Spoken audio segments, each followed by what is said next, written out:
اور اس نے تو حد ہی کر دی کہ مصر میں جب ہمارے وزیر اعظم گئے ہیں، وزیر اعظم شہباز شریف، وہاں پر ان کی دیگر ممالک کے وزراء اعظم سے صدور سے ملاقاتیں ہوئیں، اس میں نیتن یاہو آیا بھی نہیں تھا۔ اے آئی سے ایک تصویر جو ہے وہ جناب اس کو شاپ کر کے وہ لگا دی گئی، اور اس میں دکھایا گیا کہ نیتن یاہو وزیر اعظم شہباز شریف کے ساتھ ہاتھ ملا رہا ہے، اور اس محترمہ نے اس تصویر کو سوشل میڈیا پہ پوسٹ کر دیا۔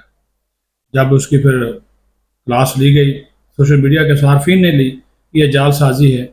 سارا بھی پیچھے پڑ گئے تو خدا کا خوف کرو، وہ ادھر آیا ہی نہیں ہے اور تم یہ تصویر لگا رہی ہو، پوسٹ لگا رہی ہو۔ اس کے بعد اس کو ڈیلیٹ کر کے دوڑ گئی۔ پھر سنم جاوید کی گرفتاری کا الزام اس نے حساس ایجنسیز کے اوپر لگا دیا اور کہا کہ حساس ایجنسیز جو ہیں وہ اس کو اٹھا کر لے گئی ہیں، بغیر کسی ثبوت کا یہ الزام جو ہے وہ لگا دیا۔ اس میں کسی قسم کی کوئی صداقت نہیں تھی، اور اس طرح کی بہت سی پوسٹیں اس نے کی۔ ریاست مخالف فوج پاکستان کے مخالف، جس کے اوپر اب باقاعدہ طور پر یہ فیصلہ کیا گیا کہ چاہے کوئی کتنا بھی طاقتور کیوں نہ ہو، اس کے خلاف قانونی کارروائی جو ہے وہ لازمی ہوگی، اور شرمناک گلزار ان میں شامل ہیں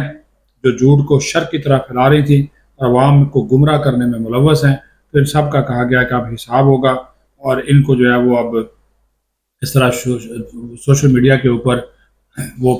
جھوٹ پھیلا کر اور یہ نکل جاتے ہیں کہ ہمارے خلاف کوئی کارروائی نہیں ہوگی، تو وہ کارروائی اب ان کے خلاف ہوگی، اور رپوش ہو گئی ہیں۔ تو جب پھر آپ نے سامنا کرنا ہے تو پھر آپ سامنا کریں، آپ اس میں آئیں۔ اس کا سامنا جب آپ نہیں کرتے تو پھر یہ سچویشن بنتی ہے، تو آپ ایسا ہی کریں گے نا، پھر دوڑ جاتے ہیں۔ پھر سامنا کریں، جب آپ نے پھر بہادر بنے تو چھپ کیوں جاتے ہیں؟ لیکن چھپ جاتے ہیں، کیا کرے بندہ ان کا۔ اچھا، دوسرا میں آپ کو بتا رہا تھا، ٹرانسپیرنسی انٹرنیشنل نے ایک خط لکھا ہے صدر نیشنل بینک آف پاکستان کو، جس میں انہوں نے 4.50 ارب روپے سے زائد مالیت کے اثاثہ جات کی غیر قانونی اور غیر مجاز فروخت پر سوالات اٹھائے ہیں، اور اس کی باقاعدہ طور پر تحقیقات کا مطالبہ کیا ہے۔ اور اس کی وجہ سے قومی خزانے کو تقریباً 3.45 ارب روپے کا نقصان ہوا ہے، کیونکہ یہ جو شیئرز فروخت کیے گئے، یہ ان کی فروخت کو بھی غیر مجاز قرار دیا گیا۔ اسٹیٹ بینک آف پاکستان نے مارچ 2024 میں نیشنل بینک سے بیرون ملک شیئرز کی فروخت کا ایکسٹرنل آڈٹ سرٹیفکیٹ طلب کیا۔ نیشنل بینک آف پاکستان نے یو بی ایل کے فائدے میں ہونے کے باوجود اپنے شیئرز پیپرا قواعد کے خلاف 22.90 ملین پاؤنڈ میں فروخت کیے، اور فروخت اثاثوں کے عوض حاصل شدہ مالیت کو قومی خزانے میں منتقل بھی نہیں کیا۔ آڈیٹر جنرل آف پاکستان کے مطابق اثاثوں کی درست قیمت کا تعین بھی نہیں کیا گیا۔ اصل مالیت 35 ملین پاؤنڈ تھی، لیکن انہوں نے جناب 22.90 ملین پاؤنڈ میں فروخت کر دی، جس کی وجہ سے قومی خزانے کو 3.45 ارب روپے سے زائد کا نقصان ہوا۔ اسٹیٹ بینک آف پاکستان کا واضح حکم تھا کہ حاصل شدہ رقم پاکستان منتقل ہوگی، لیکن وہ نہیں کی گئی، اور یہ بھی ایک طرح کا جو ریگولیٹری فریم ورک ہے اس کی خلاف ورزی تھی، جس پر جو ہے اب یہ خط لکھ دیا گیا ہے، اور صدر نیشنل بینک کو یہ کہا گیا ہے، مطالبہ کیا گیا، ٹرانسپیرنسی انٹرنیشنل ایک بڑا ادارہ ہے، اسے کہا گیا ہے کہ وہ اس کی انویسٹیگیشن کرے، اور جو اس میں ملوث عناصر ان کی نشاندہی کی جائے کہ کیوں